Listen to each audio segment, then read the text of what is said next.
Namaku Nisa. Aku akan menceritakan pengalaman di saat aku bertemu dengan makhluk halus, atau sering kita sebut hantu.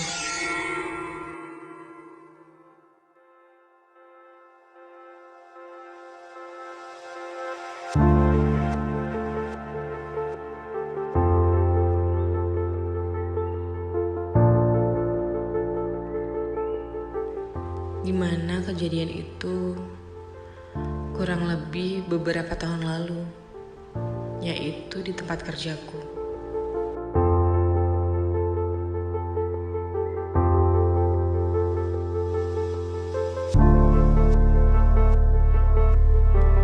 Perusahaan di mana aku bekerja adalah perusahaan kontraktor yang mencakup desain, bahan bangunan, sekaligus arsitektur. Karena perusahaan ini cukup besar, jadi kantornya pun terbagi beberapa lokasi. Untuk bahan material mentah berada di Padalarang, sedangkan bahan bangunannya tersebar di beberapa titik di kota Bandung, yaitu di Paster, Pajajaran, Cimahi, juga di Jalan Sunda.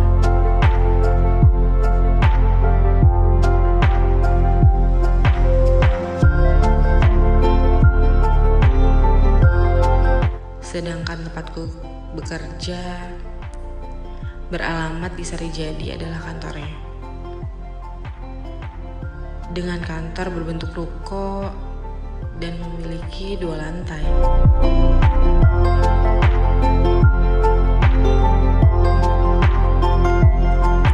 Waktu itu pesanan barang begitu banyak dari luar kota.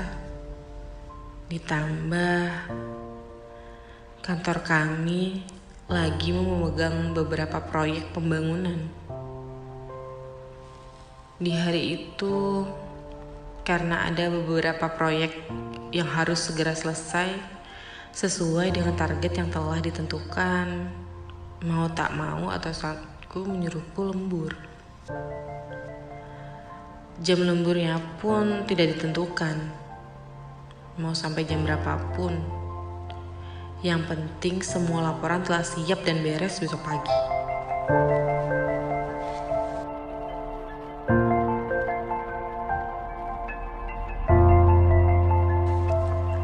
Jam sudah menunjukkan pukul 8 malam.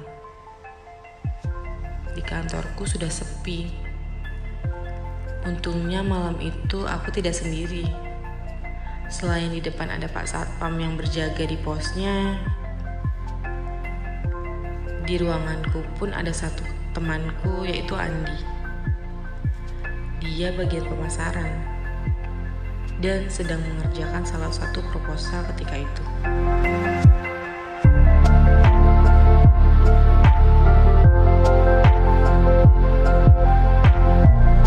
Singkat cerita, jam menunjukkan pukul 9 malam. Andi pun pamit untuk pulang duluan. Walaupun saat itu hanya tinggal aku sendiri, ditambah di lantai 2 juga. Ya, jujur saja aku berani. Karena mungkin karakterku yang tidak tertarik dan tidak memikirkan hal-hal yang berbau horor. Toh di depan ada Pak Satpam juga.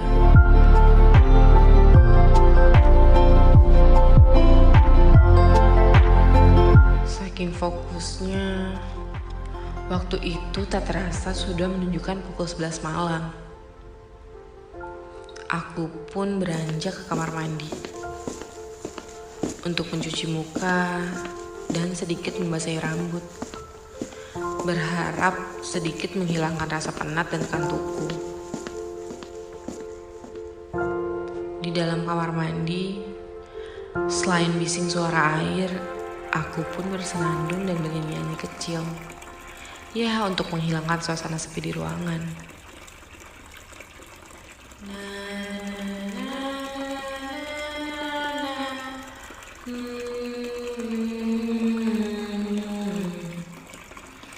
Dengan suara begitu bergema, aku terus bernyanyi sambil asik ku basuh tanganku. Sampai tak sadar kalau di ruangan itu aku benar-benar sendiri.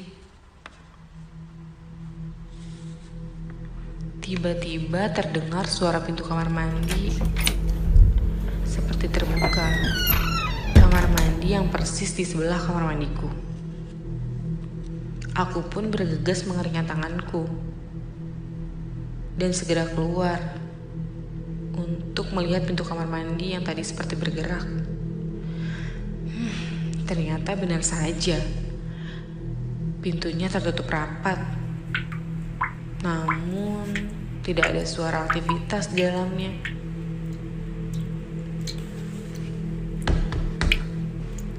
Siapa di dalam?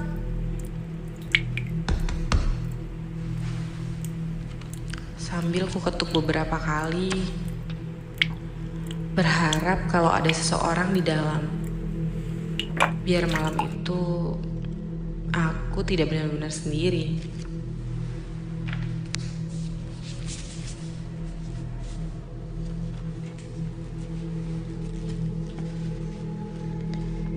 Tanpa ku sadari kalau di kantor hanya ada aku saja.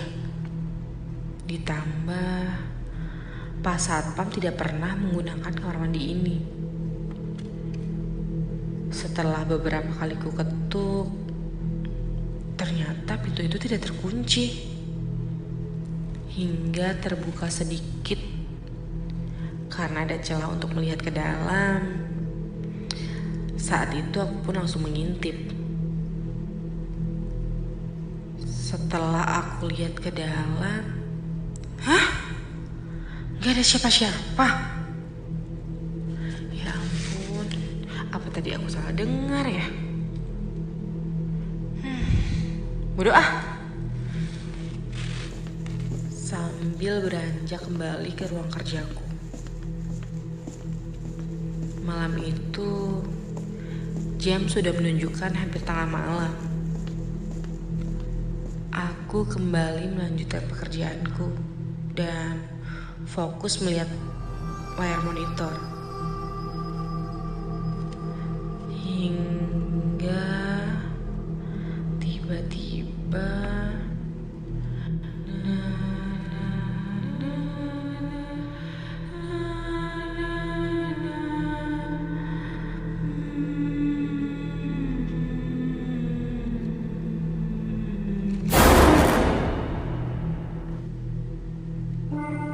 terdengar samar-samar seperti ada yang sedang bersenandung di kamar mandi.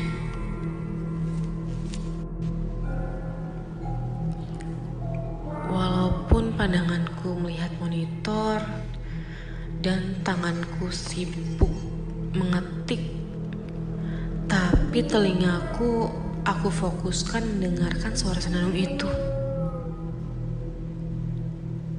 Makin lama, semakin jelas kalau suara itu benar dari kamar mandi. Suara yang bersumber seperti di balik pintu kamar mandi,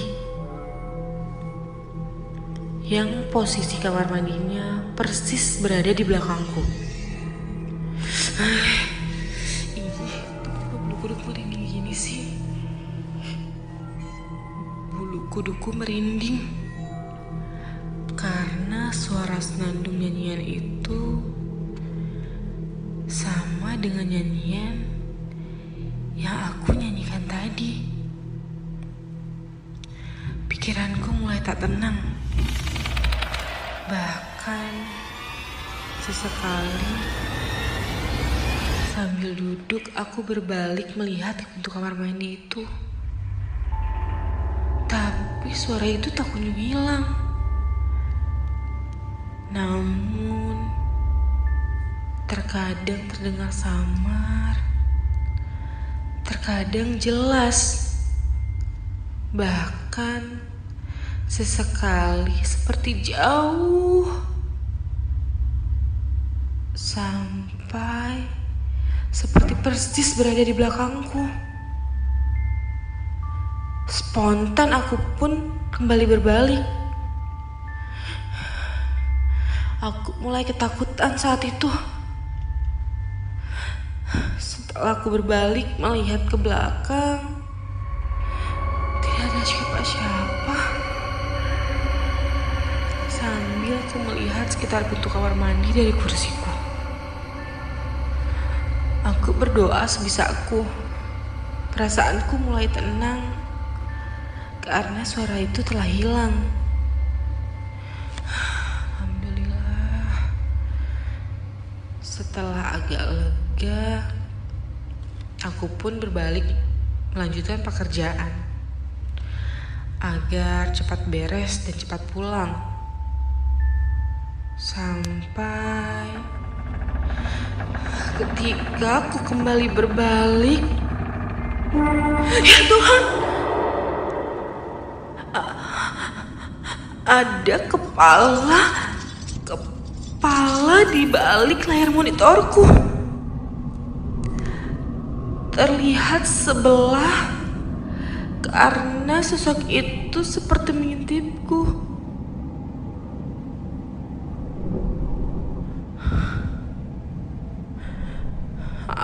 Aku takut sejadi-jadinya.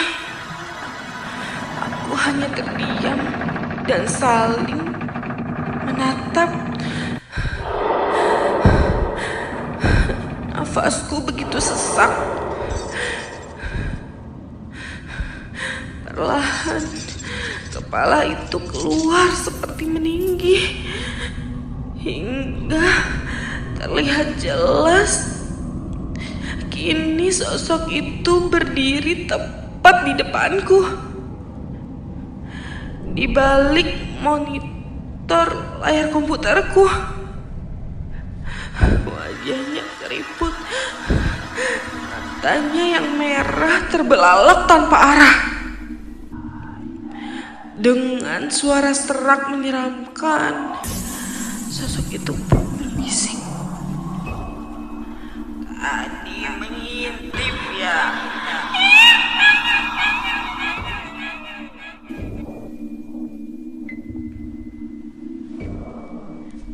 Tidak sampai di situ, sosok itu pun seperti mendekatkan wajahnya ke mukaku. Sampai layar monitor pun tertutup rambut panjangnya dan acak-acakan tak karuan.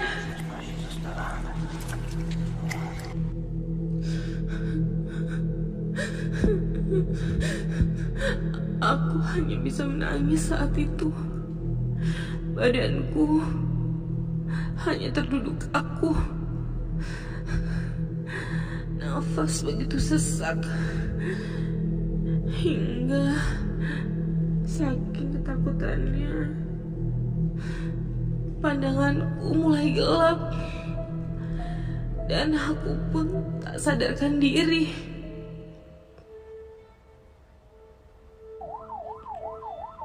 Hingga aku tersadarkan suara sirene mobil. Dan ternyata aku sudah berada di dalam ambulans. Katanya ketika Pak Satpam lagi mengontrol area kantor, beliau menemukanku tak sadarkan diri di ruangan. Beliau pun segera menelpon keluargaku, juga pihak ambulans, karena takut kalau aku sakit, kecapean, atau lainnya. Malam itu, aku tak berani bercerita pada siapapun. Aku takut jikalau aku bercerita, sosok itu datang dan menerorku lagi. Bahkan sampai sekarang